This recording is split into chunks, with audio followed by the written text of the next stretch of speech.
Gunung itu bernama Gunung Wurung Tapa, sebuah gunung kecil di perbatasan hutan dan ladang penduduk. Jarang didaki, karena tidak memiliki jalur resmi dan lebih dikenal sebagai tempat semedi orang-orang tua zaman dulu. Warga sekitar percaya gunung itu hidup, bukan sekadar tanah dan pepohonan, melainkan wilayah yang memiliki kehendak sendiri. Dan siapapun yang masuk tanpa izin batin, akan pulang membawa sesuatu jika pulang sama sekali. Roni dan Mira adalah pasangan kekasih yang hobi mendaki, tetapi mereka bukan pendaki yang menghormati adat. Mereka sering menertawakan larangan warga, menyebutnya mitos kampung. Bagi mereka, gunung hanyalah tempat uji nyali dan konten media sosial. Ketika warga memperingatkan agar tidak mendaki menjelang malam Jumat Kliwon, Roni hanya tertawa dan berkata, "Hantu juga butuh libur, pendakian itu bukan sekadar liburan." Mira ingin membuktikan cintanya, sementara Roni membawa niat lain, niat yang kotor. Mereka berencana bermalam di puncak, di area yang oleh warga disebut Tanah Sunyi, tempat yang bahkan pemburu tidak berani singgah. Tidak ada yang tahu bahwa niat itulah yang akan membuka pintu petaka. Sejak awal pendakian, mereka mendengar suara langkah mengikuti, padahal tidak ada siapapun di belakang. Kompas Roni berputar sendiri, dan jalur setapak yang seharusnya lurus terasa seperti berputar-putar. Mira sempat merasa mual dan dingin, tetapi Roni menganggapnya hanya kelelahan. Saat sore belum benar-benar turun, kabut tebal tiba-tiba menyelimuti gunung. Suara hutan menghilang, digantikan sunyi yang menekan telinga. Dalam kabut itu, mereka melihat bayangan dua sosok berdiri saling menempel, tak terpisahkan, seperti menyatu dalam satu tubuh. Mereka tiba di puncak saat senja mati. Tanah Sunyi bukan puncak indah, melainkan lapangan kecil dengan batu hitam di tengahnya, seperti altar. Udara di sana berat, dan bau anyir samar tercium. Warga percaya batu itu adalah tempat orang-orang mati gancet dikubur berabad-abad. Lalu, malam itu dingin menusuk, api unggun sulit menyala, dan angin berputar tanpa arah. Mira mulai mendengar bisikan perempuan menangis, dan laki-laki menggeram marah. Roni memeluk Mira, dan disitulah segalanya terjadi. Sebuah kesalahan fatal yang melanggar pantangan gunung. Saat mereka mencoba berhubungan badan, tubuh mereka tiba-tiba terkunci. Roni panik ketika menyadari mereka tidak bisa melepaskan diri. Rasa sakit menjalar seperti ada tangan tak kasat mata yang mencengkeram organ mereka. Mira menangis, dan jeritannya menggema aneh. Seperti dijawab tawa dari dalam hutan, mereka berteriak minta tolong semalaman. Tetapi suara mereka seperti ditelan gunung. Pagi tidak datang. Waktu berhenti. Roni mulai lemas, Mira kejang-kejang, dan darah mengalir di tanah. Dalam keadaan terikat satu sama lain, mereka perlahan sekarat. Menjelang sesuatu yang terasa seperti fajar, Roni menghembuskan napas terakhir. Diikuti Mira beberapa menit kemudian. Tubuh mereka masih menyatu, mata terbuka, mulut terkatup dalam ekspresi ketakutan yang membeku. Warga menemukan mereka 2 hari kemudian. Setelah bau busuk turun dari gunung, saat jenazah ditemukan, orang-orang terdiam ngeri. Tidak ada yang berani memisahkan tubuh mereka. Karena menurut kepercayaan, memisahkan orang mati gancet akan membawa kutukan. Akhirnya, dengan terpaksa, mereka dikubur dalam satu liang lahat. Warga melafalkan doa dengan ketakutan, karena mereka tahu arwah mati gancet jarang tenang. Tanah kubur bergetar pelan saat ditimbun, seolah ada sesuatu yang menolak masuk ke dalam bumi. Malam setelah pemakaman, suara erangan terdengar dari arah kuburan. Anjing melolong, ayam mati mendadak, dan warga melihat 2 bayangan berjalan sempoyongan menuju kampung. Saling menempel, arwah Roni dan Mira tidak menyadari bahwa mereka telah mati. Mereka merasa dikhianati oleh gunung, oleh warga, oleh dunia. Perasaan malu, sakit, dan amarah menyatu menjadi dendam pekat. Pak Dharma, penjaga kuburan, ditemukan pingsan dengan bekas cakaran di dada. Ia mengigau melihat 2 mayat telanjang saling menempel menyeret. Tubuhnya ke liang kubur. Sejak malam ketiga setelah pemakaman, gangguan tidak lagi terfokus di area kuburan. Satu persatu rumah warga mulai merasakan kehadiran sesuatu yang tidak kasat mata. Pintu terbuka sendiri, ranjang bergoyang seperti diduduki dua orang dewasa, dan bau anyir bercampur keringat menyengat muncul tiba-tiba di kamar tidur. Beberapa warga mengaku melihat dua bayangan menyatu berdiri di sudut rumah, saling menempel dari dada hingga perut. Wajah mereka rusak, mata kosong menatap penuh kebencian. Yang paling menakutkan, suara napas berat dan erangan kesakitan terdengar jelas. Seolah ada dua tubuh yang dipaksa bersatu selamanya. Teror kemudian menyasar anak-anak. Mereka menangis histeris tanpa sebab, menolak tidur sendirian, dan beberapa kerasukan secara bersamaan. Dalam kondisi kerasukan, tubuh anak-anak itu menempel satu sama lain, sulit dipisahkan. Tangan mereka mencengkeram erat, seakan ada kekuatan yang memaksa. Dari mulut mereka keluar suara dewasa bercampur tangisan, mengatakan bahwa rasa malu, sakit, dan kematian itu sangat menyiksa. Para orang tua ketakutan, karena arwah itu mulai mengajarkan penderitaan mereka pada generasi berikutnya. Karena situasi semakin tidak terkendali, warga sepakat membongkar kuburan Roni dan Mira. Tanah yang digali terasa panas dan berdenyut seperti daging hidup. Saat peti dibuka, pemandangan mengerikan membuat semua orang muntah meski tubuh mereka sudah membusuk. Posisi jenazah masih menyatu, kulit menempel, tulang saling mengunci. Dari dalam liang, terdengar suara desahan lirih seperti orang hidup yang kesakitan, membuat warga lari ketakutan. Ketakutan berubah menjadi kemarahan. Warga menuduh arwah Roni dan Mira membawa sial. Dalam kepanikan, mereka menimpuki jenazah dengan batu, kayu, bahkan cangkul sambil memaki-maki. Tanpa disadari, tindakan itu justru memperkuat dendam arwah. Tanah di sekitar kuburan retak, angin berputar kencang, dan terdengar suara tertawa panjang bercampur jeritan, seolah arwah itu menikmati rasa sakit yang kembali mereka terima. Malam itu, hujan turun deras, disertai bau darah. Dua sosok muncul di tengah kampung. Tubuh mereka busuk, menyatu dari dada hingga paha. Wajah mereka terdistorsi antara tangis dan tawa. Mereka tidak menyerang secara langsung, tetapi berdiri diam di setiap persimpangan jalan, membuat warga tidak bisa keluar rumah. Sejak malam itu, teror berubah menjadi hukuman. Tidak ada satu rumah pun yang luput. Warga melihat sosok itu duduk di ranjang mereka, berdiri di dapur, bahkan muncul di cermin. Pasangan suami istri merasakan tubuh mereka kaku saat tidur, seolah ada kekuatan yang ingin menyatukan mereka secara paksa. Ketakutan menyebar, dan kampung berubah menjadi neraka hidup. Beberapa hari kemudian, dua warga ditemukan tewas di rumah mereka. Posisi jenazah mengerikan, tubuh mereka saling menempel, tangan terkunci, wajah membiru penuh ekspresi panik. Dokter tidak bisa menjelaskan penyebabnya. Warga tahu itu bukan kematian biasa, melainkan peringatan. Seorang dukun tua dari desa seberang datang dan mengatakan bahwa arwah mati gancet adalah arwah paling pendendam. Mereka mati dalam kondisi hina dan dipermalukan. Lalu setelah mati kembali dihina. Dendam mereka bukan sekadar ingin ditenangkan, tetapi ingin semua orang merasakan penderitaan yang sama.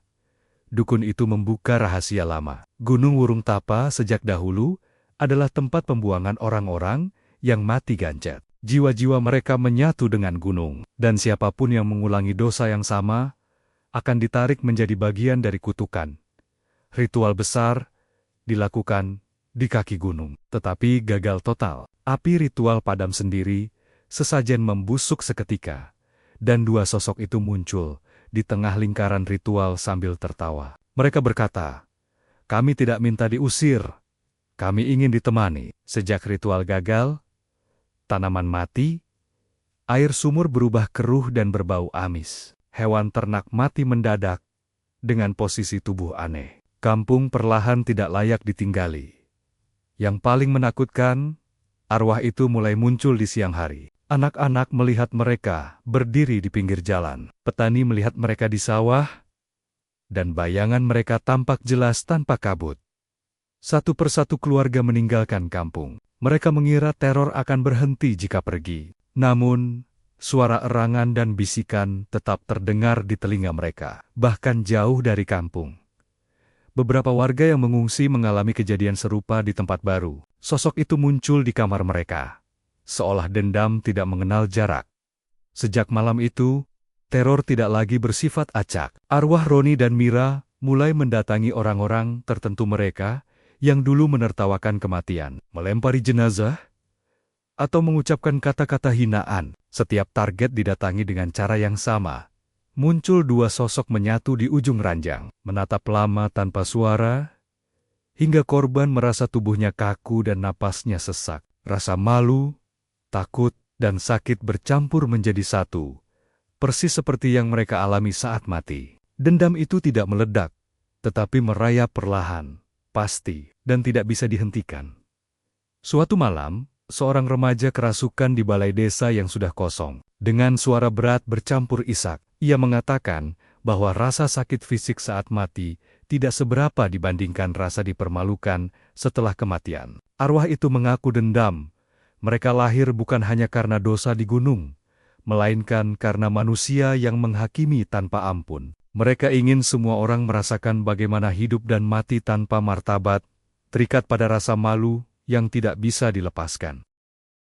Dari pengakuan itu terungkap bahwa arwah Roni dan Mira bukan lagi dua entitas terpisah. Mereka telah menjadi satu jiwa yang terperangkap dalam dua tubuh yang menyatu, saling berbagi ingatan, rasa sakit, dan kebencian. Itulah sebabnya teror mereka selalu berpasangan, tidak pernah sendiri. Setiap kali mereka menampakkan diri, kehadiran itu terasa berat, seolah dua kehidupan yang gagal bersatu, memaksa dunia menanggung beban mereka.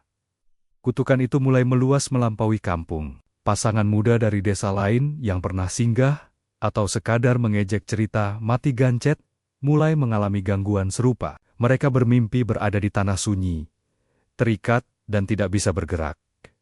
Terbangun dengan tubuh sakit dan bekas memar aneh. Dukun-dukun setempat sepakat kutukan itu menempel seperti noda siapapun yang meremehkan pantangan gunung akan dipanggil Gunung Wurung Tapa, berubah menjadi wilayah yang tidak bisa dibaca. Jalur setapak menghilang.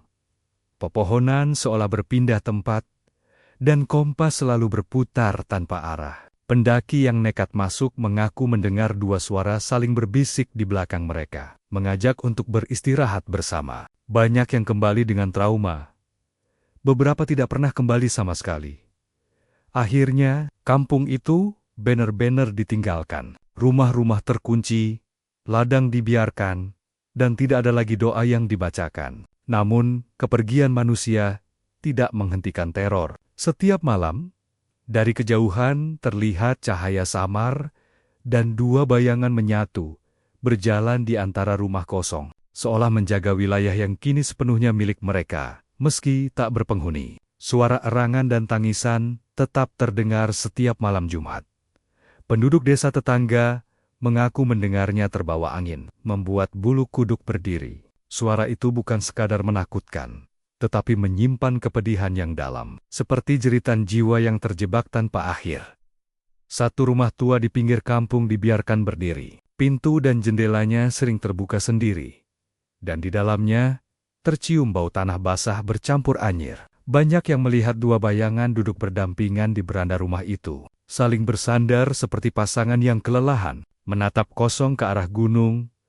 Seorang kakek pemburu yang tersesat mengaku melihat arwah itu secara jelas. Ia mengatakan bahwa wajah mereka bukan hanya marah, tetapi penuh penyesalan. Mereka tidak mengejar atau menakutinya, hanya menatap lama, seolah ingin menceritakan kisah yang tidak pernah didengar siapapun. Lewat mimpi para tetua desa lain, arwah itu menyampaikan satu permintaan sederhana. Dikubur ulang dengan hormat, tanpa hinaan, tanpa amarah. Namun permintaan itu datang saat kampung sudah kosong, dan kuburan mereka tidak lagi ditemukan. Berita itu menyebar, dan penyesalan datang terlambat. Orang-orang menyadari bahwa penghinaan setelah kematian telah mengubah arwah yang tersesat menjadi kutukan yang kejam. Tidak ada ritual yang bisa mengulang waktu. Tidak ada doa yang bisa menebus kesalahan itu sepenuhnya. Suatu pagi, Bekas kuburan Roni dan Mira lenyap. Tanahnya rata, hitam, dan hangat seperti baru bernapas. Tidak ada tanda digali atau dipindahkan, seolah bumi sendiri menelan mereka kembali. Beberapa bulan kemudian, tanah sunyi di puncak gunung retak dan runtuh. Pohon-pohon tumbang, batu altar pecah, dan kabut tebal menetap permanen. Gunung itu seakan menutup luka dengan caranya sendiri.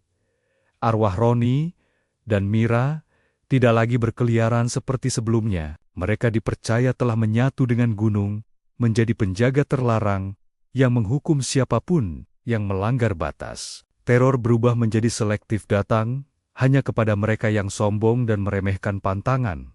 Sesekali, kabar pendaki hilang muncul. Tidak ada jejak, tidak ada sinyal. Hanya cerita saksi yang melihat dua bayangan menyatu berjalan pelan di jalur yang seharusnya kosong. Cerita mati gancet di Gunung Wurung Tapa menyebar dari mulut ke mulut, menjadi peringatan keras bagi siapapun yang naik gunung tanpa adab dan niat bersih. Larangan bermalam di puncak dan melakukan perbuatan terlarang menjadi pamali abadi. Tidak ada yang berani melanggarnya lagi. Hingga kini, saat kabut turun, dua bayangan menyatu masih terlihat dari kejauhan. Mereka tidak mengejar, hanya mengawasi. Pada malam tertentu, serangan lirih terdengar dari arah gunung, mengingatkan bahwa kutukan itu belum benar-benar pergi.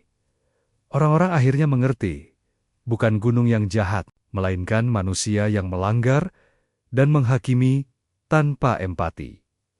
Kisah Roni dan Mira tidak memiliki penutup yang jelas. Arwah mereka masih ada, menyatu dengan gunung, menunggu siapapun yang lupa bahwa alam punya batas. Dan setiap pelanggaran akan selalu meminta balasan.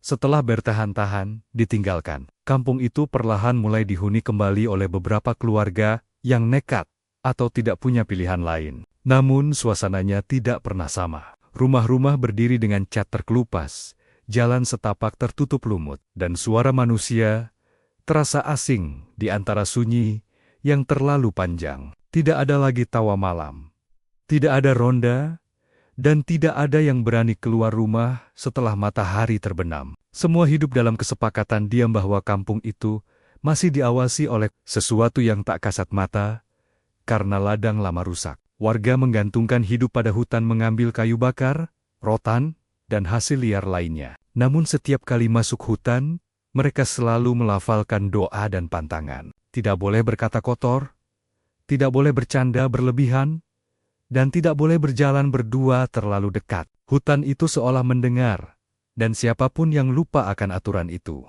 akan diingatkan dengan cara yang tidak menyenangkan. Suatu sore, seorang petani bernama Warta melihat dua bayangan berdiri di antara pohon damar saat ia sedang memikul kayu. Bayangan itu tidak bergerak, hanya berdiri berdampingan, terlalu dekat untuk dua manusia biasa. Udara mendadak dingin, dan bau tanah basah bercampur anyir tercium. Saat Warta menoleh kembali, bayangan itu sudah menghilang. Tetapi, bekas jejak kaki ganda tertinggal di tanah jejak yang saling menempel sejak kejadian itu. Petani lain mulai mendengar bisikan saat berada sendirian di hutan. Bukan ancaman, melainkan suara lirih seperti pasangan yang berdebat pelan, diselingi tangisan tertahan. Suara itu muncul tiba-tiba, lalu menghilang, meninggalkan rasa sesak di dada. Banyak yang pulang tanpa membawa hasil, memilih kembali dengan tangan kosong daripada mengambil risiko. Berbeda dengan masa teror dahulu, arwah itu tidak lagi mengamuk atau menyerang. Mereka hanya menampakkan diri sesekali, seperti penjaga yang mengingatkan batas. Orang-orang percaya, setelah kampung dihina dan ditinggalkan, dendam mereka mereda menjadi kesedihan yang diam. Namun, kehadiran itu tetap menakutkan, karena siapapun tahu bahwa kesabaran arwah bukan berarti mereka telah pergi. Kini, larangan adat dijaga lebih ketat daripada hukum tertulis. Tidak ada yang berani bermalam di hutan, tidak ada pasangan yang duduk terlalu dekat di alam terbuka, dan tidak ada yang menyebut nama gunung sembarangan. Setiap pelanggaran kecil selalu diikuti kejadian ganjil lalat jatuh sendiri. Kayu terasa berat tak wajar, atau bayangan berdua terlihat di sudut mata. Para orang tua menceritakan kisah mati gancet itu kepada anak-anak dengan suara rendah. Bukan untuk menakut-nakuti, tetapi agar mereka tahu bahwa alam punya martabat. Anak-anak diajari untuk menghormati hutan seperti menghormati rumah orang lain.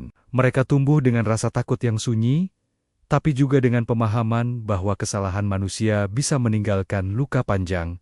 Seorang petani tua mengaku melihat dua sosok itu sekali lagi. Duduk di batang pohon tumbang saat senja, sosok itu tidak menatapnya. Hanya saling bersandar, seperti dua jiwa yang lelah. Tidak ada kebencian di wajah mereka, hanya kesedihan yang dalam. Petani itu pulang dengan gemetar, yakin bahwa arwah itu tidak ingin diganggu, hanya ingin diakui keberadaannya.